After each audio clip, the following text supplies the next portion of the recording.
Olá, seja bem-vindo ao podcast AFIA Endocrino Papers. Aqui lhe mostramos como se manter atualizado em endocrinologia, mesmo que você tenha pouco tempo para estudar. Eu sou Ícaro Sampaio. Eu sou Luciano Albuquerque. E o tema hoje é tudo sobre síndromes poliglandulares autoimunes.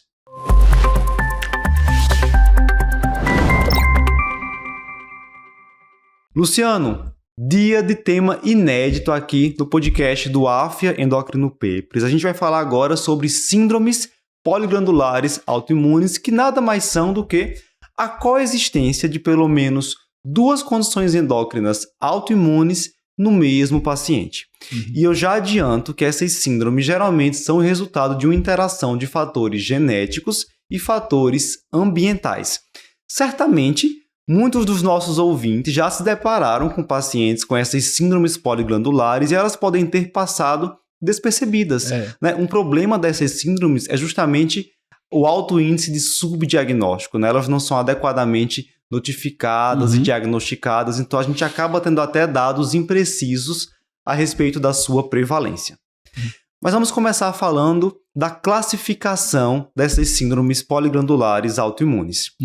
Hoje na literatura isso está até mais simples, porque eles dividem basicamente na síndrome poliglandular autoimune juvenil, que é a síndrome poliglandular autoimune tipo 1.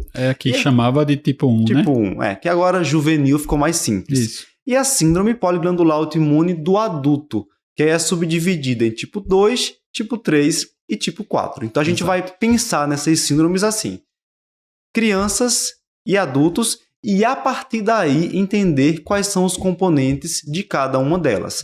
Mas eu já adianto que várias doenças autoimunes com as quais nós estamos bem familiarizados, como diabetes mellitus tipo 1, hipoparatireoidismo, insuficiência adrenal primária, disfunções tireoidianas autoimunes, tanto o hipotireoidismo quanto o hipertireoidismo por doença de Graves, estarão aí presentes como componentes dessas síndromes poliglandulares. Mas agora, já memoriza isso: juvenil e adulto. Isso. Falando um pouco da juvenil, Luciano, também conhecida como tipo 1. Qual é a etiologia dessa síndrome poliglandular autoimune? Então, a tipo 1, dentro dessa classificação, e até para a gente tentar de alguma forma ajudar didaticamente nosso aluno, né, para memorizar, como a gente está falando de uma doença que tem uma manifestação mais precoce, ela tem uma fundamentação genética mais bem definida, né? A gente tem o famoso gene AIRE, que é um gene que o AIRE é Autoimmune Regulator, né? Ele é um regulador da autoimunidade, está relacionado com aquele famoso complexo de histocompatibilidade, né? O HLA, lá do cromossomo 6, tá? Então, assim, a gente vai ter alguma alteração genética, algum grau ali de concordância entre gêmeos e histórico familiar, alguma coisa, porque tem esse fundo genético mais bem definido. Por ter uma causa genética, essas manifestações acabam sendo mais precoces, né? O início da doença é mais precoce, por isso que se manifesta na infância, e até ela completa o ciclo ali, né? Porque como a gente fala de poliglandular autoimune, a gente sempre vai ter mais de uma glândula, mais de uma manifestação da síndrome, né? Até para formar uma síndrome tem que ter mais de uma manifestação. Então ela meio que consegue fechar o quadro todo numa idade mais precoce, né? Diferente da síndrome poliglandular do adulto, né? Então, na criança, a gente vai ter essa fundamentação genética mais bem definida, relacionada com essa regulação autoimune, o gene AIRE, e o HLA, né? O antígeno de histocompatibilidade. E é interessante, Luciano, porque existem mais de 60 mutações descritas desse gene AIRE relacionada a essa síndrome juvenil, mas pacientes com a mesma mutação podem ter apresentações clínicas diferentes, em relação, inclusive, à gravidade das condições. Então, a gente vê que é realmente uma interação entre fatores genéticos e fatores ambientais. É uma coisa que até, assim, no contexto do diagnóstico, ele vai meio no contrário, né? Ele vai dizer assim, tem a manifestação clínica, pode ser, aí eu vou fazer o teste genético e vai aparecer alguma mutação que pode ser compatível. A gente, às vezes, não tem aquela relação tão precisa, tal mutação vai ter tal manifestação, né? Diferente de outras síndromes genéticas. E ela é a única síndrome poliglandular autoimune que é monogenética. Então, apenas essa forma juvenil. Isso. E a gente chega, então, na síndrome poliglandular do adulto. do ponto de vista genético, qual é a etiologia dessa síndrome? Então, a síndrome poliglandular autoimune, a gente fala que ela vai ter essa característica poligênica, que a gente chama em tantas outras condições, né? Você teria alguma alteração, de novo, desse complexo de histocompatibilidade, mas que ali funcionaria como uma predisposição, e não necessariamente você vai ter a manifestação na glândula A, na glândula B, na glândula C. Então a gente não tem ali uma genética específica do tipo 2, outra específica do tipo 3, outra específica do tipo 4.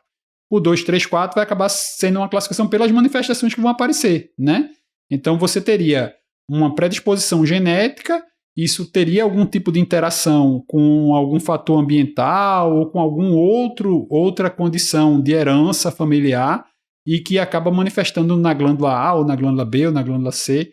Então tem uma taxa de discordância bem maior, né? Assim, não tem uma taxa de similaridade entre irmãos, entre histórico familiar tão forte como a gente tem na tipo 1. Então a do adulto, 2, 3, 4, acaba tendo essa manifestação do ponto de vista genético um pouquinho mais poligênico, né? Mais relacionado, não tão preciso assim, genótipo-fenótipo, né? Perfeito.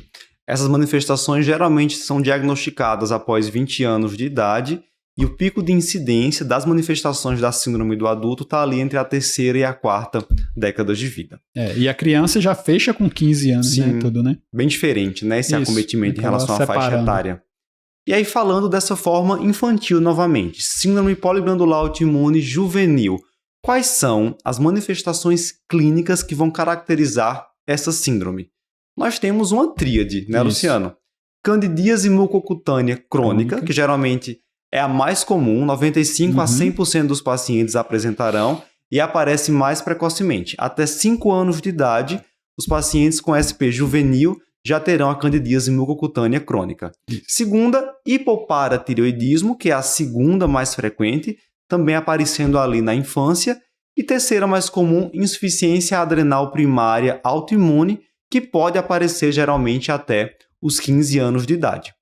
É interessante deixar claro que o paciente não precisa ter as 3 manifestações para fechar diagnóstico, né? Se ele tiver ter 2 das 3, né? Perfeito. Se ele tiver 2 das 3, já fecha, ou então uma das manifestações e tenha, por exemplo, um irmão que tem síndrome poliglandular autoimune tipo 1, forma juvenil, também fecharia diagnóstico. Então, aí como a gente já falou antes, né, a concordância familiar é mais interessante, por isso que se você tiver um irmão que já fechou diagnóstico e ele apresentar uma das manifestações, ele já vai ser considerado como portador também, né? A candidíase mucocutânea crônica, veja, a mais frequente, aquela decoreba que a gente sempre bate, né? A mais frequente é a que não é endócrina, né? Assim, a candidíase mucocutânea é a mais frequente de todas. E a segunda é a hipopara, que não vai aparecer em nenhuma outra, né? Lembrar lá, ó, a hipopara, a gente tem 4 tipos de síndrome poliglandular autoimune, tem 4 paratireoides que mais tem, né? Assim, a que mais tem é a que vai aparecer logo no tipo 1 lá da infância. E aí ela pode ter manifestações um pouquinho mais graves, justamente pela hipopara, né? Que é um pouquinho mais manifesto. Muitas crianças são diagnosticadas pela tetania relacionada à hipocalcemia do hipoparatireoidismo.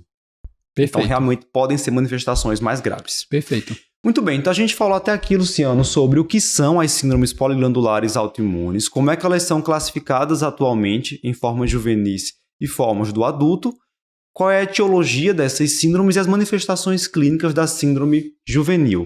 Mas falta falar quais são as manifestações clínicas da síndrome do adulto e se existe alguma particularidade em relação ao segmento e tratamento desses pacientes. Se você quiser conferir a versão completa desse podcast, acesse a nossa plataforma de cursos do AFIA Endocrino Papers. Eu te espero lá.